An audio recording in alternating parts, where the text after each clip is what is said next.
Okay, so welcome back. Last time we opened with the kinds of questions that are urgent for our community and kind of emergent, new, and disorienting about anti-Semitism on campus.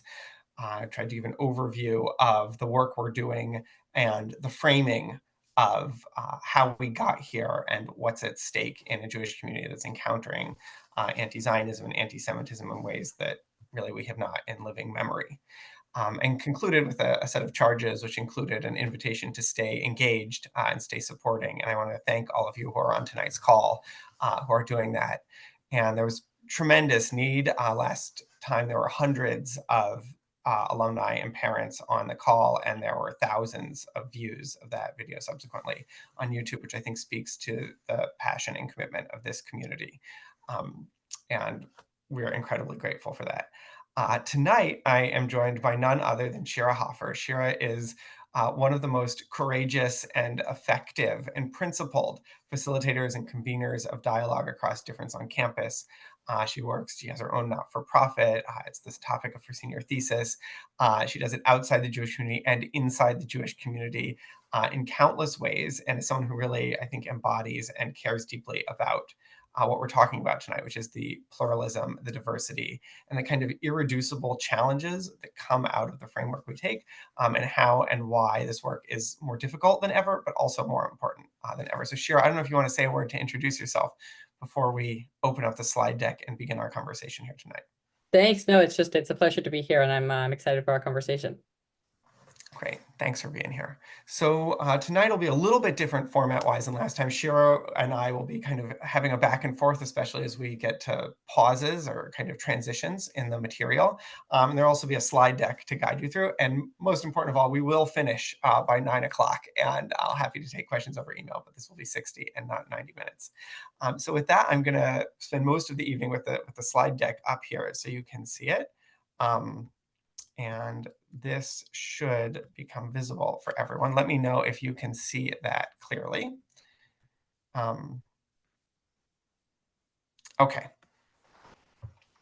So we will try to highlight your video, Shira. Okay, so this is our topic. What is a Hillel? The promise and peril of Jewish pluralism in a time of polarization. So the conversation tonight will really focus on 4 areas. First, we're going to start from first principles, the purpose and mission of Harvard Hillel. To frame everything we talk about. The second will be a data-informed dive into why Harvard Hillel focuses on empowerment and relationships, why those are central tools, methodologies, commitments of ours in our work, and how that actually makes our work both more difficult and more important than ever. Third, we'll talk about how Harvard Hillel supports students' diverse expressions of Judaism while also holding real commitments, not just having our minds so open that our brains fall out. And the fourth piece, and in some ways the high point of tonight, will be a community exercise for all of us to do some of this work of making decisions and encountering the different opinions in our community.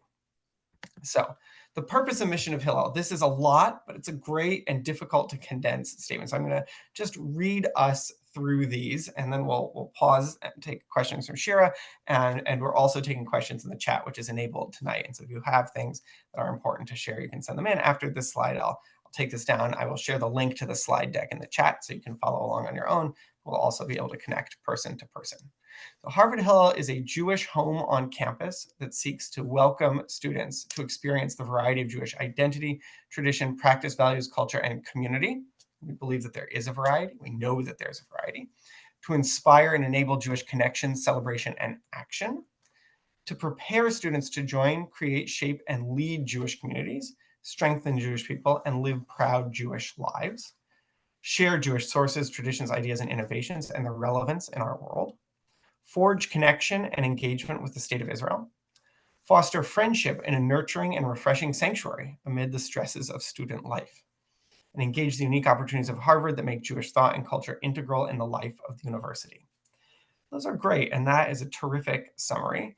And what I want to point out here is, and this is the bold section at the bottom, is there's an irreducible tension, one that doesn't admit of a single final method that's applicable in all situations, between empowerment, education, and pluralism. Okay, what I mean by that is, on the one hand, you might imagine a picture that's purely empowerment, where whatever students think and believe, you just help them do more of that.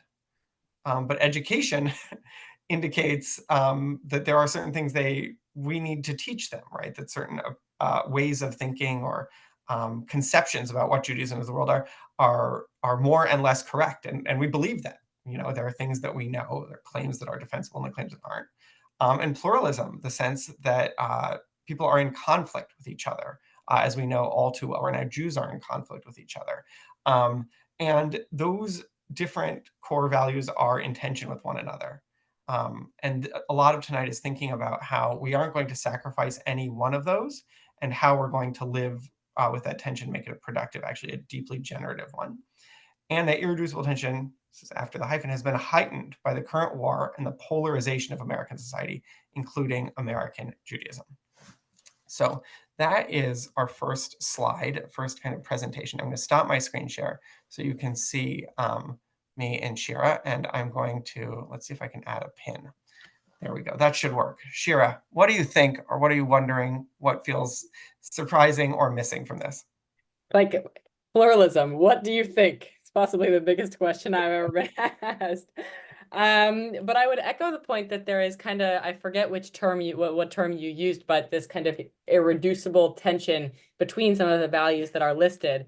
And especially in the time that we're in now with the current conflicts going on in the Middle East, this question, which I think is at the core of a lot of people's concerns tonight, and maybe what brought you to this webinar, certainly concerns of peers of mine on campus, is this tension between what does it mean that Hillel's goal is to foster engagement and connection with Israel, and there are Jewish students on campus who are looking for a Jewish home who are not interested in that whatsoever, or who are opposed to that for their own reasons. And that, I think, highlights as well this tension around there are things we want to teach people. There are values that Hillel International holds, that Harvard Hillel holds, that Judaism holds, but not really, because what does it mean, the values of Judaism, right? And so we very quickly, even in the planning meeting for this call, I might just say, became this philosophical exploration of what pluralism means. And really, we were just trying to figure out what slides to put in what order. So just to say that this is very complicated, and we're excited to be exploring it with you tonight. Yeah. I want to add just one more tension, which I think is really there, and we haven't even gotten to all of them yet, which is the tension between the penultimate value there of Hillel being a respite and a refuge, a kind of, ark amidst the flood, and pluralism, right? It's actually, if you're, kind of debating someone in the pages of the Crimson with op-eds, it can also be really hard to see them at the next table at Shabbat dinner. And right, that you actually also want it to be, fun and sweet and relaxed. Absolutely. And it's often easier to do that when things are more homogenous. So just want to point out that, the more you think about these tensions, I think the more they appear. And we could talk about different ways to only have some of those, or why an organization might decide to. We can also talk about why we're committed to all of them, but I want to grant going forward that we are, in fact, committed to all of them. So let's now zoom in really on empowerment. And I want to think about that with you all, because it's a simple word. It's like very profound and central to what we do, and I think deservedly so. And without grasping that, it becomes hard to understand the challenges we face and the opportunities we face and the decisions we're making daily. So back to the slides.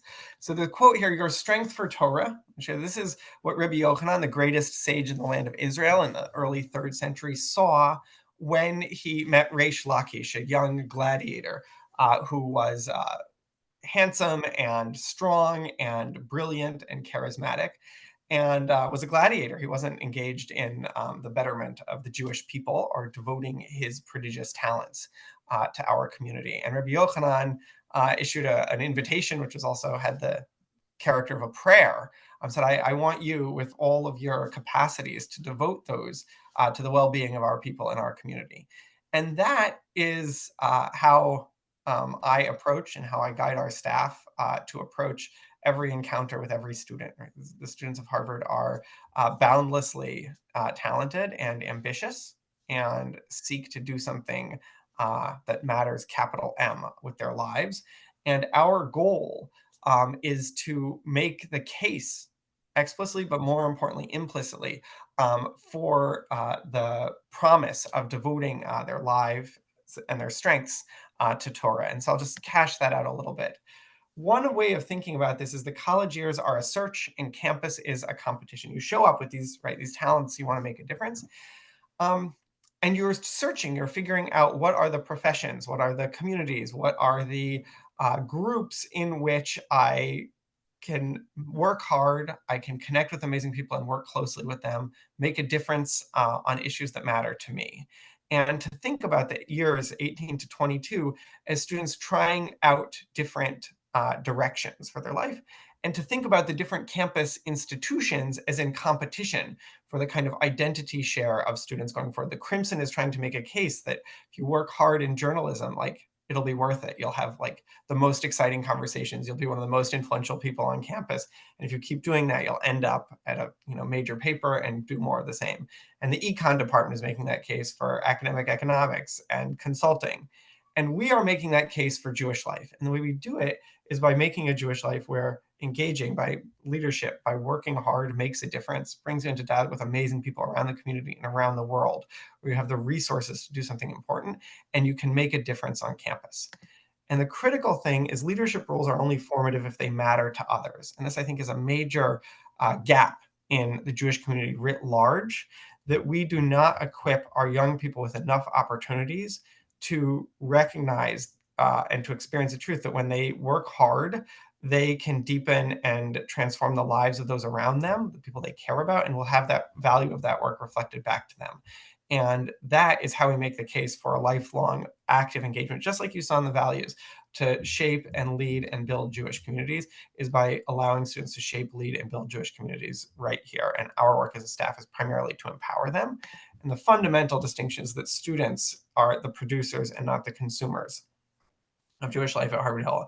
The Shabbat chair is the one who is losing sleep over how do we bring in a set of students who aren't in Shabbat dinner, and how do we transform the experience from the moment you walk in, from even before you walk in, through the course of the evening. Students plan high holiday services. I often think that one metric you might use in this vein is not how many students show up to high holiday services, with Rosh Hashanah starting on Wednesday night, but how many hours students spend preparing. And you could imagine many, many other examples of this. Our students don't just go on Israel trips that our staff plan. Students lead Israel trips and fundraise for Israel trips at Harvard. And that becomes one of the most compelling things they have, standing at least comparable to, if not head and shoulders above, their classes and their extracurriculars. So I want to give two different models of this empowerment connection. The first is comes from a quote I wrote from my very first semester at Yale. Two students who were around Hillel all the time, one turned to the other, they were junior and senior, and said, "It's funny, we've never had a conversation with each other," these two students. And if you have, what they call a hub and spoke model of engagement, where the Hillel needs to relate to each student, the staff do, or we care how many students come in, that lack of conversation between two students wouldn't be critical. It would be something that may or may not happen, but the core thing is, are these students connecting into Jewish life? But you could also imagine a Hillel differently, which is like this. This is a study that I did 3 years ago at Yale with Josh Calloway, one of the kind of great political scientists of our day and a member of the board of the Hillel there, where, among other things, and I'll tell you about the other things in a minute, we mapped out the social network of the Jewish community. Each dot here is a person. Each line is a connection. The size of the dot is the number of incoming connections, and the color is their network centrality, which is a little bit complicated to describe, but we'll share some of that. And this is what a Jewish community is. And if you start to think about it this way, what you care about is how interconnected people are and what's the quality of those connections. And it turns out that that is a very, very powerful way to think about and analyze and then lead and build a Jewish community. And it's at the heart of what we do at Harvard Hillel. So the data here in this study I mentioned from the spring of 2021, we surveyed the Jewish students at Yale. That's where I was at the time. And we asked them, we took a number of questions. We took as our outcome variable, Hillel's had a positive impact on my Jewish identity. Strongly disagree to strongly agree. And then we looked at what predicts that what's leads to positive impacts, or God forbid leads to negative impacts. So we ran a regression. One thing we came up with was an empowerment factor. Now, a factor is something technical. It's when multiple questions you ask on a survey. Through statistical methods, you see they're measuring the same underlying variable. And two of the questions we asked loaded onto the same factor, which we called the empowerment factor. And those two questions were, if I had an idea for an event that I thought was important for our community, I could easily get help putting it on, and many people would come. And the second question was the inverse of people like me don't have much say what happens at Hillel. Those two questions together add up to the empowerment factor. The second was your network centrality. There are different algorithms for measuring this, but how central versus marginal are you to the network? And the third is the number of events attended, which is normally how Hillels evaluate themselves. And so when you run that multivariate regression, trying to use these three variables, the degree of empowerment, how central you are to the network, and the number of events you've attended, to predict whether a student reports that Hillel's had a positive impact on their Jewish identity, you get this regression. The empowerment factor has this massive coefficient on the front of it. It's like tremendously determinative.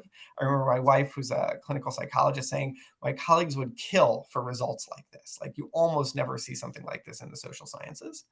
Network centrality, also very important. And then events attended, there's a small negative coefficient. And for you stats nerds, this is not because of collinearity. There's actually very weak correlation between these three variables. That wasn't central, just showing our footnotes there. The intuition here is just like in baseball statistics, at-bats are a minus. If you show up at an event and you felt like it didn't make a difference that you were there, wasn't empowering, and you didn't connect to the people, you had a bad experience. And so the central work of what these data show is to empower students, and especially, and we'll get to the second question, to know that people like them have a say in what happens. Now, we learned basically, to sum this up, the empowerment relationships matter more than just attendance. It's not just about getting people in the room. It's about building relationships between each other and students acquiring the capacity to shape the community. Here are two examples of empowerment. And I just want to share these because they're the kinds of things you might not realize happens nowadays at Hillel. So Maya Shiloni, who's an Israeli American, wrote this piece 2 weeks ago. Zionist is not a slur. Harvard students need to stop using it as one. It's an op-ed in the Crimson, and this is her concluding sentences. Zionist is not a dirty word, though some students try to make others believe so. I hope they soon learn the truth. Until then, I will carry that scarlet letter with pride. Or Charlie Covet, who's written a number of pieces, as has Maya. This is this past week, writing about a really troubling event that the Center for Middle Eastern Studies is having in the way it's kind of framing Israel and a certain convicted murderer who's serving a life sentence in Israeli jails as a kind of hero. Charlie wrote, to repeat an overused adage, a university's job is to teach its students how to think, not what to think. On the hot button issues of the war between Israel and Hamas, Harvard Center for Middle Eastern Studies should be at the forefront of offering students a wide variety of perspectives on the conflict and its roots. But by largely ignoring the Israeli perspective on what is often called the world's most complex conflict, CMES, Center for Middle Eastern Studies, has failed to give students and other event attendees the full range of evidence they need to reach their own conclusions. So the reason I'm sharing these passages with you, and I'll stop the screen share here, is oftentimes from reading the headlines, we have more of a focus on what is or is not happening, what protests are or not happening, what reactions or responses are Harvard's administrators taking or not taking, discipline or refusing or failing to do so. And what I want to point out that whole plane of analysis shares is it ignores the question of the empowerment of Jewish students. And what I'm trying to describe to you is that actually is the most important question, and it's happening in very profound ways. You could look back at an earlier Crimson article from the semester. Charlie is launching the Harvard Israel Initiative, which is an affiliate group of Harvard Hillel that we're funding and supporting. Or last Thursday night, to give you a picture of the kind of thing you would never imagine is happening, a group of students, some Israeli and some Americans, decided, we spend a lot of effort bringing Harvard affiliates to Israel every year, and great expense. How can we bring Israel to America? And so they had a launch event with an Israeli entrepreneur on the 60th floor of the Prudential Center. It was oversubscribed. People in Annenberg were saying, how do I get tickets? There was a DJ. And that is the type of thing that Jewish students are doing. They're raising money for it. They're publicizing it. They're creating something new on campus that no one can take away from them. And so I'm trying to give you this picture here of empowerment because it's working on a different plane of analysis, a different kind of theory, and a different practice than we are normally primed to think about when we think about what is Jewish life on a campus. And I think the way I want to offer just one other picture here is, I think all too often we consciously or not fall into this way of thinking that the most important thing that reflects or shapes or determines the quality of Jewish life on campus is the actions of 25 protesters and 5 administrators who make a decision in a room that we're not in. And what I'm trying to say is those things are very important. Rewatch last month's call, you'll see that we take them very seriously in how we address them. And there's also something that's at least as important, which is our Jewish students finding their voices and speaking up and making their case in ways that both shape the discourse on campus, shape hearts and minds, and as importantly, are formative for them as they are determining what matters and where they can and will invest their lives and energies. Are they doing that in Judaism? And I just gave you 3 examples of ways that's happening in what I believe will be life and generation shaping ways right here and now in 02138. What do you think, Shira? Yeah, I think this is one of the things that is most exciting to me about Harvard Hillel. I like thrifting my clothes, for example. And I had an idea a couple of years ago that what if we did like a Hillel clothing thrift activity? And I basically like told one person on staff that I thought it'd be cool if we did this activity. And like 2 days later, the entire entryway of Hillel was covered with coat hangers and racks and tables, and people brought the clothes that they were no longer interested in wearing.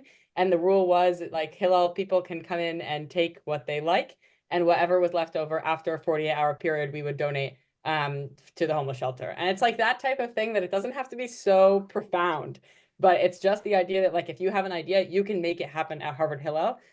You just have to tell somebody about it. And it doesn't have to be I want to host a seminar to discuss, though I know Rev Jason would love something like this, Hobbes and Rousseau and what it means to be part of society. It can be something as simple as, I am tired of the Shabbat clothes that I wear every week, and therefore I want to do something to kind of spice up my wardrobe. But it can also, right, be these much more intellectual and intense events where people, want to bring in different speakers, or host conversations. And it's different than other places on campus where you don't have to be part of the leadership. I've never been on the Hillel board, but you don't have to be part of the Hillel board to make things happen. It really is a place where the ideas that you have can come true. And obviously that's tricky with pluralism, because what if your idea goes against, the values of somebody else, or even one of the values that we discussed earlier of Harvard Hillel? And that's, I think, when things get tricky. But the ability to sit down and have a conversation about it, to approach with curiosity, you want to bring in this speaker. Why do you want to bring in this speaker? Tell me more about what this speaker means to you, as opposed to, I now hate you because you want to bring in this speaker. That shift is something that we're actively working on. It's, by the way, Rev Jason mentioned I run a nonprofit. My nonprofit's motto is disagree curiously. And that's something we're working on at Hillel too, is like, what does it mean to be in community with people whose desired speakers might be fundamentally opposed to each other? And how can we still empower students within our mission to live out the Judaism that they're looking to live out? Right. I hadn't heard that thrift story. It's a great one, and we should bring that one back. And so I think I want now to, okay, we have a question in the chat about anti-Zionist students who want Hillel to meet their Jewish needs, but say that currently Hillel alienates them. Wow, Alex, you could not have given us a better segue. Alex is not a plant, I promise, but we're right in line with you. And so this is exactly where we're going to go. So we're now going to kind of shift modes to the pluralism piece. I'll put the slides back up, and we'll move through this next segment here. Okay. So the pluralism. So first, I want to just talk about our context. So the Jewish community, the student community, the affiliate community, the alumni community, the faculty community is incredibly diverse. And I could have picked 1,000 different charts here. I picked this one. So this is from Eitan Hirsch, who's a political scientist at Tufts, who's been doing very high quality empirical research on the Jewish community, attitudes towards Judaism in Israel among college students for a number of years. And I believe 2 weeks ago, published a study funded by the Jim Joseph Foundation. We can put the link in the chat, which is vastly rich in its data. We've only begun to really incorporate it into our thinking, but I want to show you this picture. So Eitan, Professor Hirsch, divides his Jewish respondents into 3 groups based on their Jewish background, the number of hours they spent in Jewish institutions, did they have a bar bat mitzvah, those kinds of questions. Did they go to Israel to study for a year? Low, medium, and high, these terciles. And then ask them a number of questions, and for some areas gives you crosstabs or divisions of how those different subgroups of the Jewish community responded. And here's one. So what extent do you feel a connection to Israel? Then it's not only the numbers that are significant, but the trajectory. So for students of high Jewish affiliation, that number has actually gone up slightly. It's somewhere between, it's got maybe 54 to 55% over from 23 to 2024, but they are feeling more connected to Israel, and they already were feeling very connected to Israel. Whereas for the medium and low students, you can see their connection to Israel dropping precipitously, right? For a medium from 30 to 20, basically, and from low from maybe 13 to 8, right? Almost having, but in the single digits. To what extent do they feel a connection to Israel? And so I want to give you a picture of what's it like to have a Jewish community where not only are people feeling vastly different degrees of connection to Israel, but those differences are accelerating. Some people are feeling increasingly connected to Israel since October 7th, and some people are feeling increasingly disconnected from Israel since October 7th. And that is a very profound gap. And they might believe that's happening despite their Jewish identity. They might think it's happening because of their Jewish identity and values. And no one can wave a magic wand to make that go. And I'm not sure they should if they could, but that is the world in which we are living. And now you can start thinking in empowerment vein, what types of events would these different students cook up? What kind of speakers would they want to have? Another critical context is the ambient hostility to Israel and Zionism on campus. And that cannot be overstated, that the work, the conversations, the Jewish space is in the context of a larger space. I can give you, again, I'm rich in Yale examples. An example from last year that was really profoundly challenging for the Yale Jewish community. A group of progressive Jewish students wanted to bring a group called Breaking the Silence, which is a group of IDF veterans, describe themselves as Zionists, who are very critical of the orders they were given while they were in the IDF, and they tell stories about unethical things that they believe they were commanded to do. And the spirit of sunlight is the best disinfectant. And the pushback to that was, well, there's no shortage of places to go on campus to hear the IDF criticized. Can Hillel be the one place that isn't? And you can feel the tension there, the irreducible tension, as you said, between those two positions. But I'm sharing this example. I was saying the context of the community, the larger Harvard community, matters significantly and presents a number of challenges. One way of not resolving, but navigating this tension was described in the New York Times, where a Columbia student or a Barnard student reported that she, as a progressive Zionist, a liberal Zionist, was told by the staff of the Hillel there that she was a korban, a sacrifice. They had to kind of batten down the hatches and not allow those kinds of voices that were critical of Israel over the past year in reaction to the toxicity around them. And the challenge we face, which is very, very concrete, is how do we empower and educate students and also connect them to one another, right? Given these increasing differences, how do we resist the centrifugal force and the polarization in American society to draw students close to one another and to Judaism and to resist some of that toxicity outside? That is a great challenge, and that is what we're working on. Okay, so Can how I do jump we in do that? actually, Jason? Please. I just thought I would share something hopeful as well, which is to say, so my senior thesis, as you mentioned, explores for the first time the speech patterns of religious students on college campuses. There's a lot of data that breaks down how do Republicans versus Democrats engage with controversial ideas and other kind of identity markers. But because the US Census doesn't take religious data, so there's not as much data that breaks down the religious component. And so I've run this nationally representative survey for my thesis, which I'm happy to share with people when it's done, which it's currently certainly not.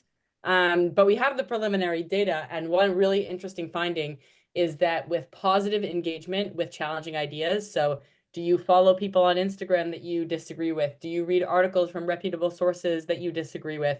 Religious students are statistically significantly more often engaging in these positive speech behaviors than secular students across the board. So we have this interesting polarization where some students are feeling more and more positively toward Israel or interested in engaging, and some are feeling more and more negatively. But we also have this data that suggests that they're more likely to be the folks who are going to talk to each other about it than secular folks. And I think that is an uplifting finding, and thinking about how we can tap into that is really important. Yeah. So that Here for you doing that and studying. And I do want to point out that what do you do with that difference? What do you do with the distance between you and other people is actually, I think, the central contest of these universities and the central contest vis-a-vis anti-Zionism. The core, no, I shouldn't say the core, a central plank of the platform of the cultural and academic boycott of Israel. So it's called anti-normalization. And it includes, among other things, a philosophical criticism of the idea of dialogue, because dialogue is premised on the idea that truth is fragmented and different people hold different pieces of it, and we assemble it by meeting and learning from other people. And the cultural and academic boycott of Israel asserts that there's one reality, which is an oppressor-oppressed distinction, and therefore dialogue, if it's free, obscures that, and it needs to be stipulated at the outcome, and everyone needs to say, to be admitted to a conversation, that they agree that there's only one legitimate side here, which is that of the Palestinian people and their land, and then a conversation can proceed. But anything other than that will actually distract us. So do want to point out that the question, you're already taking a political stance when you say let's talk about it. I want to hear your perspective, and that is mind-boggling a bit to many of us on this call, I imagine, but so important, and that's why what you're doing is so important. So how do we do this at Harvard? And I just want to go straight into Alex's question, right? And I need to give a step back. Administratively, the way we operationalize the empowerment ethos at Harvard Hillel is through empowering student leaders. Different groups have budgets in the thousands and sometimes tens of thousands of dollars for Apikoris, the Jewish a cappella group, which this community helped raise money for their spring break trip to Israel, and the conservative media and Bagels, the LGBTQ group, and the Jewish Outdoors Club, and on and on and on, all these different groups. And so what would you do if a anti-Zionist group said, we would like to affiliate with the Hillel? Will you empower them? I'm so glad you asked, Alex, because here we go. So this is exactly how we address this at Harvard Hillel. This is the text of our affiliation agreement for student groups and the employee resource groups and faculty groups. So Harvard Hillel is committed to supporting a wide variety of constructive Jewish expression and will not grant affiliation or support to events or groups that aim to eliminate or undermine any other group of Jews or type of Judaism. Anti-causes, be they anti-reform, anti-Talmud, anti-circumcision, anti-Zionist, etc., are antithetical to the commitment to one another that sits at the heart of our vision of Judaism. And here are some of the clauses. And just so you know, this agreement, we created an earlier version of it during my years at Yale, and it's modeled on the Yale chaplains agreement, what the chaplains have to sign as participating in a kind of broader ecumenical community, even though they might have the most strenuous religious disagreements with other members of that community, of affirming their right to be on campus. So I affirm that I will conduct myself in a way that fosters cooperation and understanding between my organization, the other communities within Harvard Hillel, and the university at large. I affirm that although I represent a specific organization within Harvard's Jewish community and have primary commitments to the welfare of my own organization and constituents, I hereby commit to advancing the welfare of Harvard's Jewish community as a whole and the flourishing of all of Harvard Hillel's affiliated groups, no matter their religious or political convictions. My group, and I as one of its leaders, will not participate in, identify with, or lend support to any efforts that stigmatize other Jews or types of Judaism that accept the spirit and substance of this agreement. And so I wanted to share that there's much more in this agreement also about financial management and transparency and governance and sharing of any allegations and that are made that might compromise someone's ability to lead the group, and on and on. But I wanted to share this as a way of articulating something that's distinct, and this will be familiar to those of you who were on last month, the way that the resurgence of anti-Zionism and the insistence that it, by some, that it be included within the Jewish umbrella is fundamentally different and runs afoul of what has long been an implicit but very, very powerful bulwark of our community, that we would not allow anything else. We wouldn't support, if a group of Orthodox students wanted to organize an event about why Reform Judaism was, the worst thing in Jewish modernity, and Reform Jews are traitors to the Jewish people. We wouldn't support that. We wouldn't publicize it. We wouldn't let our space be used for it. We wouldn't let our financial resources be used for it. And Zionist students and Zionism as a stream of Jewishness and Jewish life deserve no less protection, certainly right now on campuses.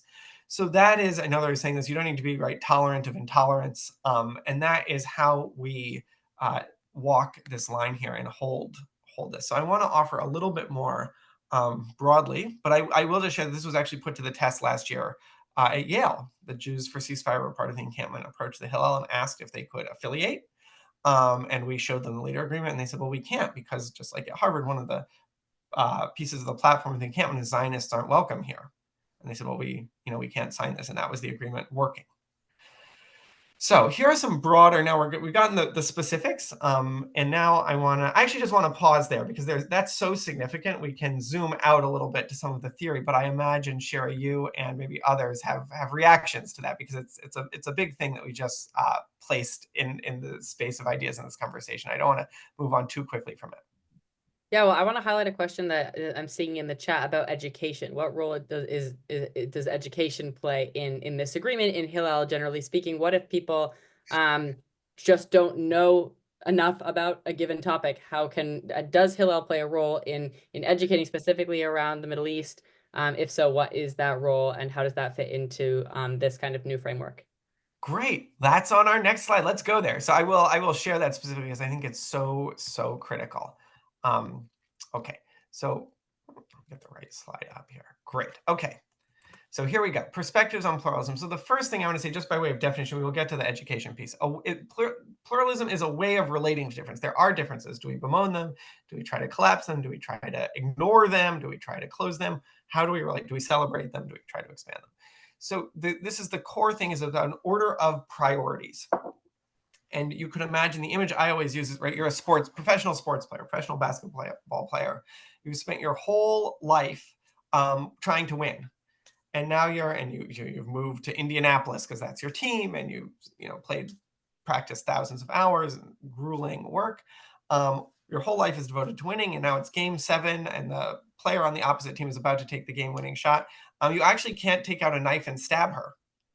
And because even though winning is your primary commitment, you actually have a greater one, which is to the integrity of the game. And also, by the way, there need to be rules. Even if someone fails in these virtues, that they're ejected from their game, the team forfeits, they're banned for life, etc. The reason I'm describing that is because that is the structure of a kind of pluralism or liberalism, right? I work for a certain political party. I'm very invested. I donate. And if my party loses, we don't storm the Capitol, because the integrity of the system that we're part of is actually more important to us than any specific piece. And this is why the example that I used last month is so central, right? Of a older student in the laboratory who refused to mentor a younger student when the older student learned that the younger student was taking modern Hebrew. Because you can have whatever positions you want on the conflict. The university is diverse and should be diverse on that.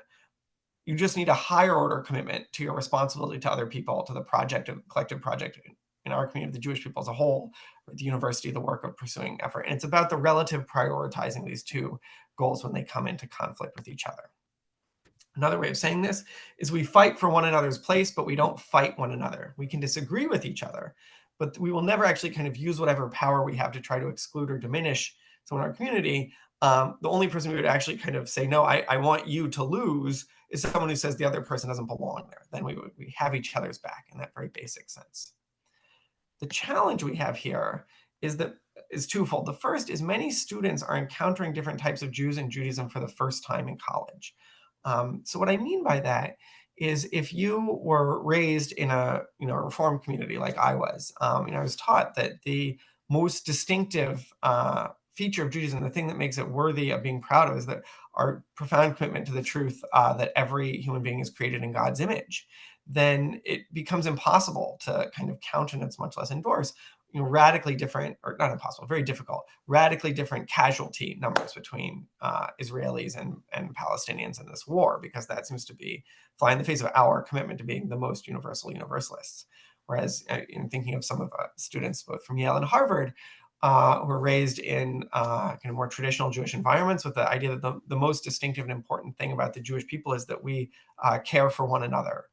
We're like the most caring extended family in the world.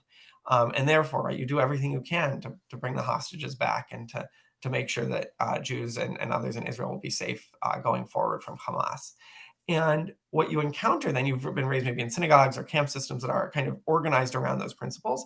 And then what you encounter in a Hillel for the first time in a Jewish community is Jews who are advocating for something, whether it's a ceasefire or whether it's a continuation of the war in this case, that you understand to be a desecration of Judaism.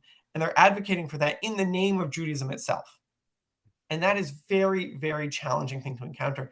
You might try to ignore them. You might try to avoid them. You might try to make sure that their clubs get kicked out of Hillel, or they might succeed in planting a seed of doubt in you about, wow, maybe there are more Judaisms than I had known. And that itself is a very uncomfortable process.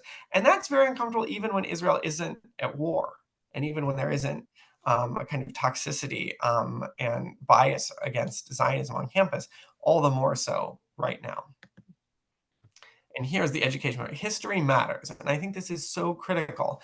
Both the students' ignorance of history and their being subject to really these sustained disinformation campaigns, which kind of began, as we talked about last time, as the Soviet Union and continue and have grown in the years since the fall of the Berlin Wall. I think it's really critical, right? Zionism is a lesson that the Jewish people have learned from our own history, and anti-Zionism has its own sordid history. I do think that, the core question is, can Jewish people make a plausible case that we can't be required to entrust our safety to others, but we can take it into our own hands? And I think, even after FDR, turned back to St. Louis, sending these would-be asylum seekers back to their deaths, and refused to bomb the tracks to Auschwitz, which would have saved tens of thousands of Jewish lives, the cost of one sortie of bombers. Who can look us in the face and say, no, you can't claim that history has taught the Jews all too well at all too high a price, that we have the right to take our safety into our own hands. And so I think teaching that history and the really ugly dimensions of anti-Zionism, its connection to the protocols, is critical.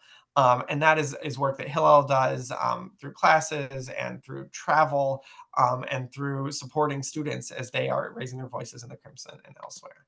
And the last thing I want to offer, what we need to avoid, is polarization and betrayal.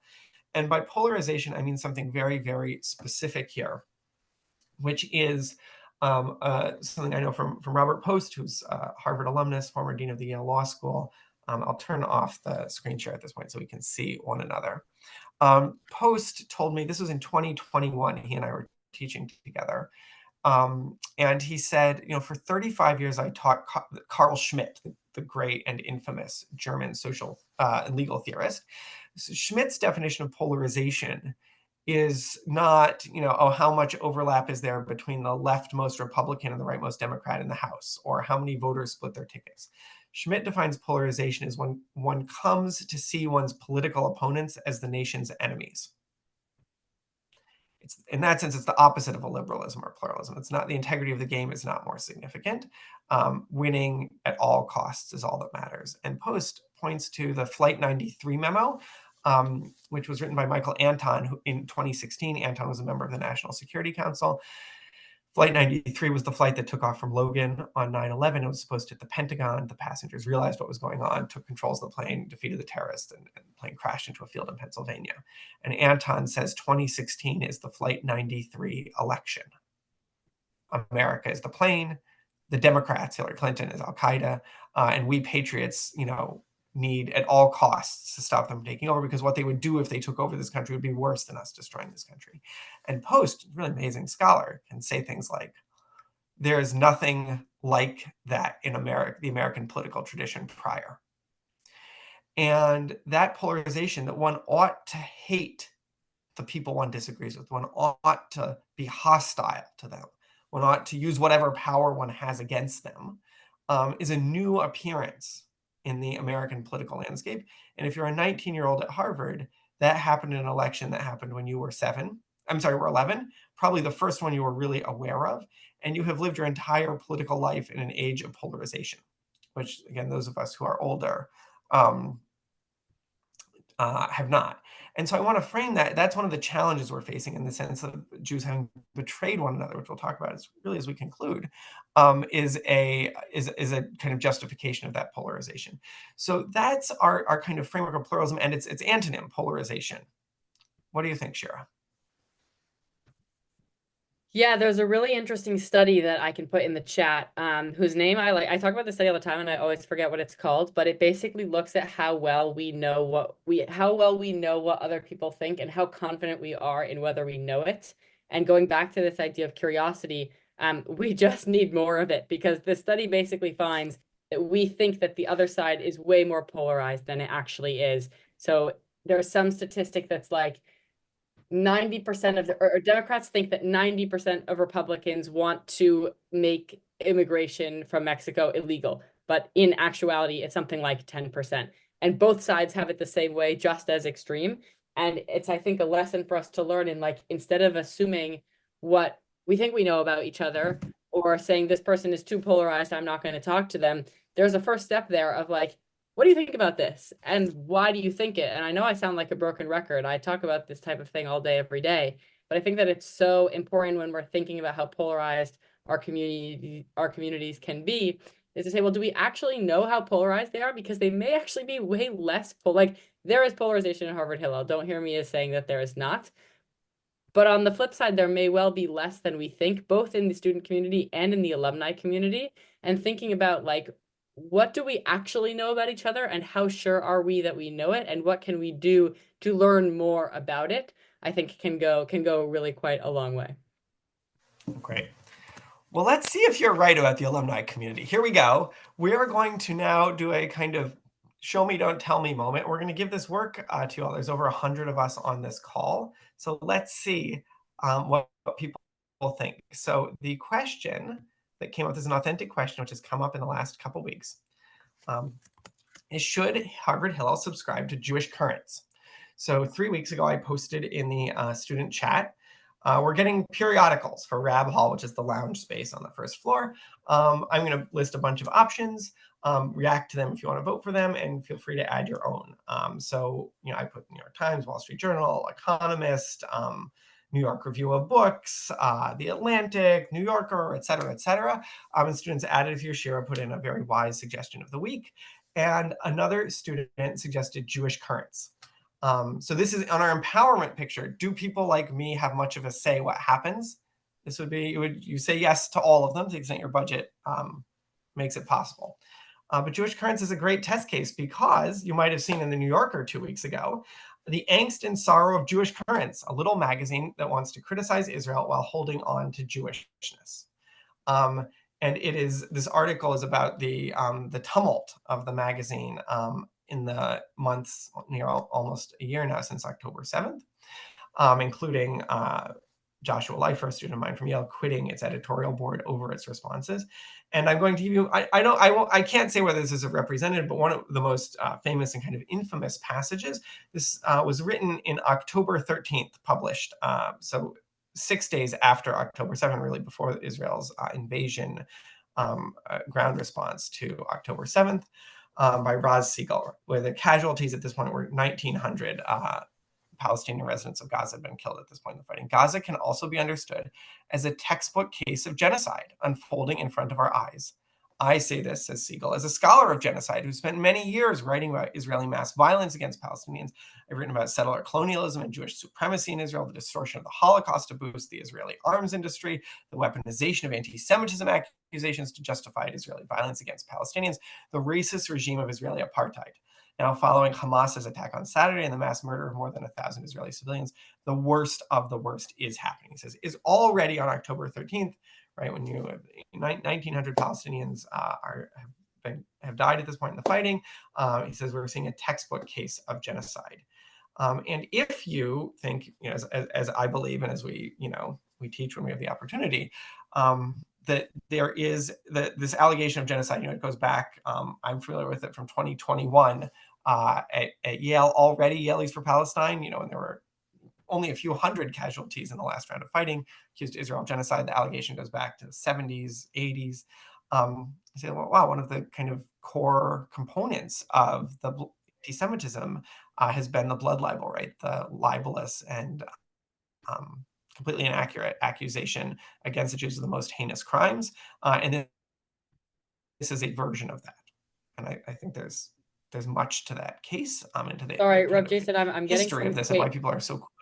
Jason, I'm really sorry to cut you off. I'm hearing both that Yes. people are not sure what Jewish currents is and also that we couldn't see the poll the whole time. So maybe we can just run it back and try that Oh, one we more haven't gotten to the poll time. yet. We're not at the poll yet. Don't worry. Ah, We're gonna get to the okay. poll. Okay, yeah, we're great. So Jewish Currents is a magazine. Sorry, I should have given a little more introduction there. Jewish Current, and I'll stop the share for just a quick second. Jewish Currents is a magazine. It's a monthly. It's a website which is updated periodically, and it's the main voice of the Jewish left, kind of capital L nowadays. It actually originally was a kind of pro-Stalinist piece, as you'll see if you read the New Yorker article. And it has become highly controversial in the 11 months since October 7th. And the picture I'm trying to give of this dilemma that Hillel faces is empowering Jewish students, empowering the Jewish students who are asking it for it to be in Hillel, would mean subscribing to it and placing it in Hillel. And that would also mean placing this content, which many Jewish students and I myself believe to be anti-Semitic, in Hillel, and normalizing these types of and propagating these accusations against yourself. What do you do in that moment? How do you navigate these critical, irreducible conflicts of the type we've been discussing? Sherry, do you think that addressed the questions? I haven't seen any more, so Great. I think Okay. so. Great. And I want to offer just two more pieces of context which are helpful here in this decision making. So the first is that at Harvard, the Forward Thinking Jewish Union, which is a group of students which is not affiliated with Hillel, it's not one of the groups that signed the affiliation agreement, but includes many Hillel-involved students and is led by many of those students, hosted a Jewish Currents reporter earlier this month. They invited her to speak. She did speak. They said it was a lovely and well-attended event. So such things are happening not just at Harvard, these voices being raised, but within the Jewish community, but just not at Hillel right now. And that may be good, it might be bad, but it is the case. And you should also know what's happening just down I-95 in Providence, that on other campuses, similar groups are applying for independent recognition from the university, arguing that Hillel doesn't support their type of Judaism. So just like different types of Christianity deserve different Protestants, Presbyterians, Lutherans, Catholics deserve different chaplaincies and different professional support. Jewish student groups who make the case that they are not welcome, their type of Judaism is not welcome at the Hillel, are making the case to the university directly for support. And at Brown, in fact, this case was successful. And Brown is hiring a JVP, which is Jewish Voices for Peace, which is an explicitly anti-Zionist Jewish organization, anti-Zionist organization, affiliated chaplain to minister to these students.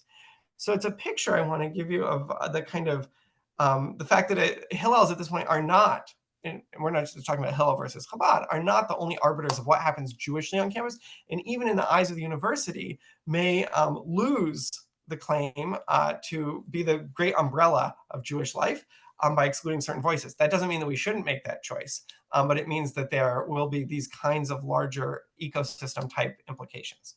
So now the question that we're going to pose to you all, which is, oh, I didn't mean to click on that link.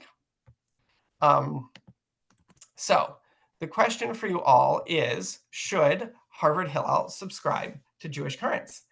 And we want to know what you all think. So there are two links that are coming in the chat. The first is a poll. And the second is a word cloud generating exercise. Share, can you drop those links in the Yes, chat? on it. Great.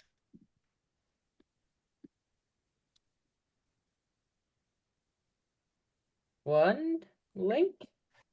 So if you all will be so good as to click on that link and then that other link, one of those will ask you on a 5-point scale what your feelings about this decision are. Everything from, it would be a travesty for Hillel to contribute to this magazine and place it in front of students who walk into the lounge, to on the other side, it would be a travesty for Hillel not to violate its commitment to empowerment by taking this by not having the Jewish Currents present. And then the second options is what are the values at stake, so we can get something a little bit more qualitative in the link. So and that'll generate a word cloud for us. So I hope you will fill both of those out. We'll take a couple minutes, and then we're going to look at these results together. And I just want to jump in. I'm seeing a bunch of raised hands and a bunch of questions in the chat. We're so glad that you want to engage with us on these topics, but there's not much that we can do if you don't put them in the Q&A. So if you're not seeing the Q&A feature, please let me know and I can try to troubleshoot that. But we're really not trying to ignore you. We're just working with the limited tech that we've got.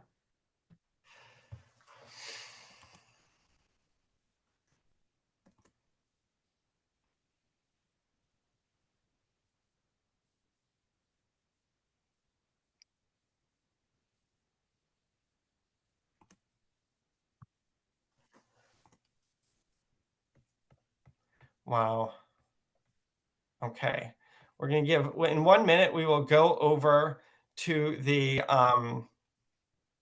votes. Let's go over to the votes, and then I'll let the word cloud take another second to come in because you all have been, wow, this is fascinating. Also, sorry, wait, there's two clarifying questions in the chat. Maybe before you put those up, Rob, Jason, I'm sorry to cut you off. One person says, is 5 agree and is 1 disagree? So I'm not seeing any numbers. You should see on the screen 5 Right. different statements that you can read and select those statements, kind of what you're seeing on the screen right now. And the other question, what does it mean to subscribe? So yes, Jewish Currents is free and open to anyone who wants to read it. The idea is this Rab space, which is like where all the couches are, where the students like to hang out. There's the push to have some reading material in there, especially on Shabbat and especially with a 3-day Chag coming up, that it might be nice to have something to do. And so one of the things we were thinking of doing is subscribing to a range of newspapers or magazines that could then be printed out and put on the table. So the question is, how would people feel about one of those magazines being Jewish Currents?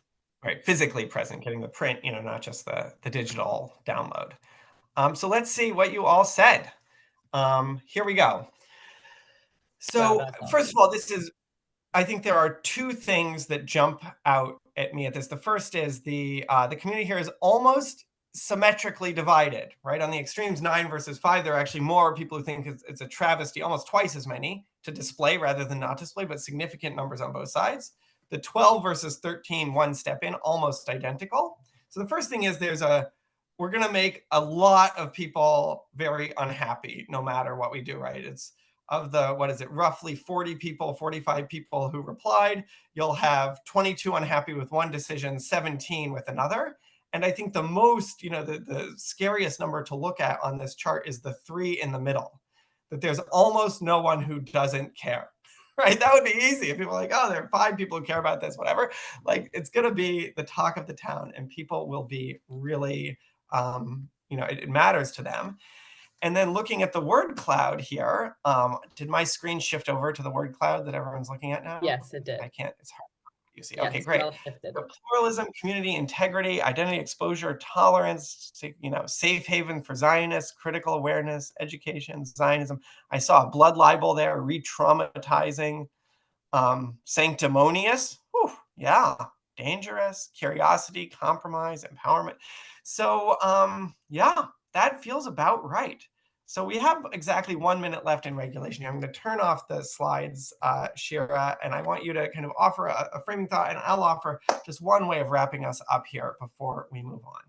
Yeah, I'm really glad we did that activity. I know we went back and forth when planning this call, whether or not we do it. First of all, the distribution of feelings, I think, reflects that there are louder and quieter voices, but that doesn't mean that the one that is louder is the one that is the majority. And to see kind of that equal distribution, which, by the way, reflects the distribution of most of the graphs that I've looked at for my thesis around polarization, that there is kind of frustrated majority of folks who have somewhat nuanced positions, and then there is a minority of people who are extreme on either side. And that's not to pass judgment on either group, but just to say that the 45 people on this call are somehow nationally representative of the polarization studies that have been done across the country, which is, I think, unsurprising, but maybe calming to see. I think, like, I'm inspired, I suppose, to see that there is such a range of diversity in both the undergrad community. I'd be very curious, by the way, to do this poll in the undergraduate community, but also to see in the graduate community as well. So thanks for engaging with that.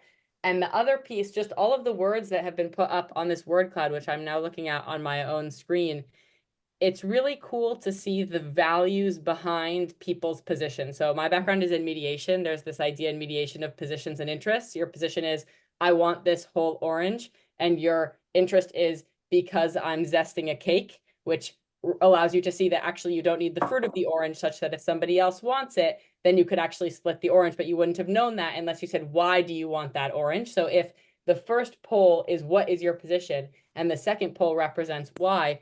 I don't know if you have access to it. Maybe we can take a screenshot and send it out. I just think it's really beautiful to see all of the different values that are undergirding our community and the answers that we've all shared to these positions. So I guess if I had a takeaway from this that I hoped for you, it would be part one, to always engage with curiosity toward the perspectives that you don't know or that you disagree with. And two, to remember that people have interesting reasons for what they believe and that there's something to be gained by saying, I don't agree with you. I'm not going to change my mind, but I am still curious to know why you believe what you do. There's something deeply human and I think deeply Jewish about that. And I would encourage you to go forth and try it. Great. So I just want to say, by way of wrapping up, 3 things. The first is a thank you to Shira and all of you for being on the call and doing, in the small measure that we've done tonight, the hard work of writing Countering Difference. What does it mean to, the Jewish community might be more diverse than any of us thought it was, or even than any of us wish it were. And yet it is. And what do we do with that? And we're offering a path forward. And I'm sure you've modeled that. I hope the two of us have modeled that. The 100+ of us on this call tonight have modeled that. The second thing is I want to share with you the work we're doing here. 2 nights ago, Friday night, Professor Michael Sandel, one of the great facilitators of dialogue across difference in the world, facilitated an hour, 40-minute discussion that about 100 students were at about anti-Semitism and the war in Gaza, which included, as I think the most poignant and important moment, an Israeli student who said, I want to tell everyone in this room that I needed you to have my back last year, and most of you didn't. And it was a very brave thing for her to say. And then I said, there's a conversation here this person has started that they've invited you into. You may agree or disagree, but the one thing you can't do is just to leave the student hanging again. We are right to expect things of one another, that it matters how the other members of our community act and think and what we do and don't do. And the figuring that out together is the work. So our Hillel's policy matters, and I'm proud of it. I'm open to suggestions for improvement also. Even more important than any policy, the staff sets, the board sets, is the work we do, which is the work Shira is doing, the work we did with Professor Sandel on Friday night, of helping students to see the world from one another's perspectives and to come to ultimately move to a place of being able to defend one another and their right to exist, and actually thereby, by virtue of their diversity and not despite it, make the Jewish community and the world like a richer place. That's what we're trying to do. There's never been a time when that's been harder. And I also think there's never been a time when it's been more important for the Jewish people and the world. I was speaking with a computer science researcher who works with Eric Schmidt, who said, in the age of kind of disinformation, state level chatbot, et cetera, bot farms, we are early in the first inning of what we are being subjected to. And that's critical, right? This is not something we can one and done and end next week or next year. We have to build a community that is resilient, where people are kind to each other, where they want to be, where it feels like a refuge to be. And building and maintaining that through the differences we have is very noble work. It's very hard work, and it's work that we're doing. And it's work that's an honor to partner with you all in. So in that spirit, I want to wish you a Shana Tova. Good year. We are always happy to hear from you. We'll be sending out these slides and word clouds to our list. If you have questions, you know where to find me. And really just want to offer my most sincere prayers that for you and those you love, our community, the Jewish people in the world, this should be like a better and sweeter year. Shana Tova. Bye.